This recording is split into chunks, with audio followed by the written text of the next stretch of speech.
অনেক আগে থেকে ঠিক ছিল না যে যাব।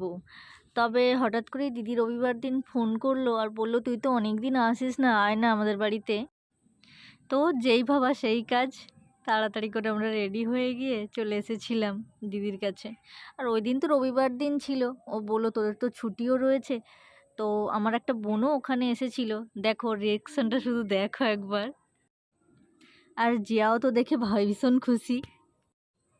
মাসি মানে কত আদর ভালোবাসা, কত যত্ন, কত কিছু।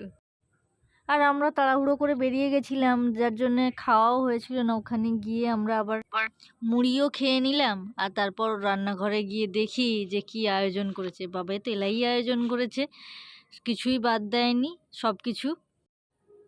সত্যি বড় দিদিগুলো না এইরকমই হয়, কিছু সমস্যা হলে মারবে, বকবে, আবার কাছেও ডাকবে, ভালোবাসবে। মায়েরই আর এক রূপ বলতে পারেন, যেটা হলো দিদি, মানে আমার ওই বড়দি। আমরা গেছিলাম আমার ওই বড়দির বাড়িতে। তো ওদেরকে তো আর কাউকে খুঁজে পেলাম না, ব্যাস আমায় দিয়ে ওরা সব হারিয়ে গেছে। মানে আমি এখন মাটনটা করছি আর ওরা সবাই হাওয়া হয়ে গেছে জিয়াকে পেয়ে। চলুন আপনাদেরকে দেখায় যে কি কি রান্না হয়েছিল ওই দিন। খুবই সাধারণ, তবে অনেক কিছুই ভালোবেসে যে করেছে, এটাই আমার কাছে অনেক।